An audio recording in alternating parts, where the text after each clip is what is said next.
Saya mengadopsi dari perkataan George Soros ya. Ini satu spekulan besar yang dulu tahun 2009-7 ya pernah menggoncang ekonomi dunia ya dengan borongan yang luar biasa, dengan memborong dolar yang luar biasa, menyebabkan krisis ekonomi yang cukup membuat negara kita salah satunya berdampak sangat luar biasa. Saya masih ingat waktu itu dari dolar harganya kalau tidak salah waktu itu 2.500 ya. Terus bergerak hingga menembus terakhir di angka 17.000. Hingga terakhir menembus di angka 17.000. Kok bisa begitu? Namanya spekulan. Dia memborong banyak, kemudian di pasar akan berkurang stoknya, dia baru bisa menawarkan yang lebih tinggi. Pernah menyampaikan pendapatan yang saya peroleh dulu ya dari spekulasi yang tinggi itu bukan karena prediksi yang valid ya, bukan karena dia analisa yang tepat, bukan dia ahli dalam analisa, tetapi selalu bersedia untuk memperbaiki yang salah. Jadi bukan yang valid, bukan cari analisanya, analisanya salah, analisanya tidak betul. Kalau kita sering menyalahkan analisa, maka selamanya tidak akan pernah ketemu. Tidak ada bisa dianalisa dengan tepat. Namanya pasar itu ya, permintaan penawaran yang bisa saja terjadi dengan tiba-tiba. Tidak bisa kita membaca hanya dengan rumus, pola candle, tidak bisa sama sekali. Konyol kalau kita hanya berpegangan pada situ. Konyol kalau kita hanya berpedoman pada indikator saja tanpa kita melihat kondisi real di lapangan ya. Kita juga harus banyak lihat sana sini, banyak berita, dan harus betul-betul kita lihat ya bagaimana dampaknya di sana. Oke, mudah-mudahan ini bisa menjadi penyemangat ya, setidaknya bagi yang masih belum bisa maksimal, biar selalu ingat dengan rencana kita, rencana trading, biar selalu ingat dengan sistem yang menjadi bagian dari aturan main kita. Kemudian saya menyebut dengan teknik yang sederhana, yang semakin mudah, yang semakin ringan, semakin ringkas, itu yang semakin powerful. Kalau kita belum memahami berbagai macam indikator, kalau kita tidak memahami bagaimana cara membaca indikator, cara menerapkan, jangan sok seperti profesional pakai indikator sana sini yang membuat mata kita menjadi jenuh. Ya, oke, kita mungkin bisa menambahkan indikator, tetapi jangan terlalu banyak. Karena semakin banyak indikator yang kita buat, semakin bingung kita menentukan keputusan. Karena tiap indikator memberikan potensi yang berbeda-beda. Maka belajarlah kita buat sendiri yang kira-kira ruwet itu, kira-kira kompleks itu menjadi lebih mudah dengan sistem kita sendiri. Oke, berikutnya, bersabar untuk selalu kita mendapatkan yang lebih baik. Bersabar untuk mendapatkan hasil yang maksimum dengan tetap kita mengikuti prosesnya.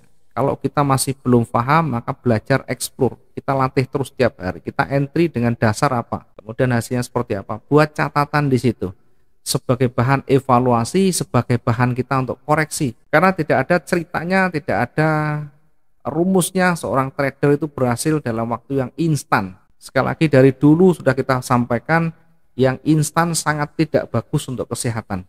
Termasuk dalam trading, kalau kita pengen instan, pengen cepat, tidak akan pernah bisa.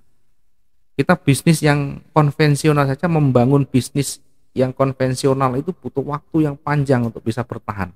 Demikian trading. Nah, untuk bisa mencapai itu membutuhkan proses, dan proses itu butuh waktu. Karena kita harus mengamati, karena kita harus mengalami berbagai macam kondisi pasar. Jangan dikira kalau 1 bulan konsisten profit sudah sangat luar biasa, sangat pede dan menganggap sudah mampu menganalisa dengan baik. Padahal baru awal. Karena bulan kemarin yang profit konsisten itu market lagi bersahabat dengan kita. Suatu saat akan ketemu pasar yang betul-betul di luar yang kita perkirakan. Kalau kita tidak berbekal dengan manajemen risiko yang baik, maka semuanya akan habis. Yang kita kumpulkan dari sekian banyak itu akan hilang dengan cepat. Kemudian apa yang menjadi hal penting yang harus kita siapkan atau yang kan kita pelajari tadi ya. Tadi di awal sudah kita singgung berkaitan dengan tren, berkaitan dengan arah kecenderungan, berkaitan dengan bagaimana struktur candle itu mengarah. Saya menyebutnya arus yang kuat atau bahasanya bisa lebih ke tren ya. Mana yang tren? Tren itu berarti sudah ada kecenderungan. Nah, tren itu arahnya sudah satu arah begini. Nah, ini berarti tren naik begini. Ada dua puncak, dua lembah, ini minimal, ini sudah masuk kategori tren. Demikian juga turun. Ada dua puncak, dua lembah, ini sudah masuk kategori tren turun. Kemudian bagaimana memilih posisi yang terbaik? Cara memilih posisi yang terbaik seperti apa? Pelajari candlestick, pelajari price action ya.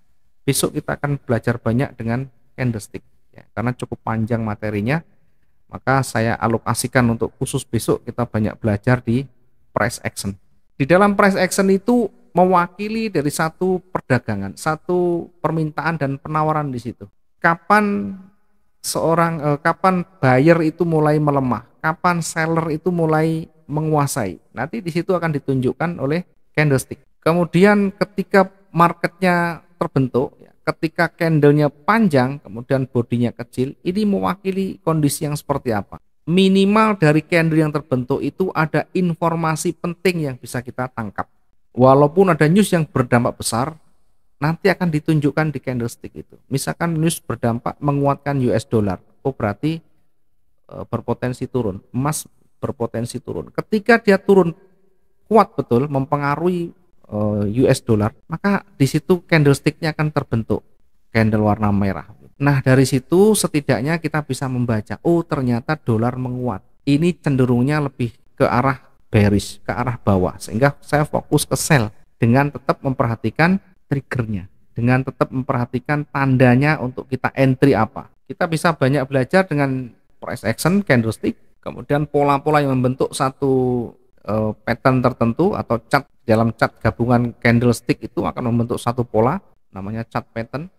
Kemudian wilayah tadi support resisten kita sudah pahami, kita sudah kenali. Ring hariannya atau pergerakan batas kemampuan satu hari sudah terpenuhi misalnya. Nah, biasanya sedikit banyak akan tidak beda jauh dengan hari sebelumnya. Kemudian sudah breakout misalnya, nanti di situ akan lebih kelihatan, oh ini lebih dominan ke atas, oh ini lebih dominan ke bawah. Maka posisi terbaik akan ketemu setelah kita banyak belajar di sini. Dengan tingkat probabilitas tentu ya, dengan tingkat probabilitas yang tinggi. Nanti tetap yang selanjutnya kita ikuti dengan money management dan risk management. Tidak ada satu trader pun yang bisa berhasil tanpa dia menguasai money management dengan baik. Nah, money management itu seperti apa? Money management itu selalu tahu ya ketika salah entry, kapan dia segera membatasi ruginya, kapan dia cut loss, kapan dia melakukan entry berikutnya. Maka ini bagian dari money management. Nanti kita banyak belajar juga.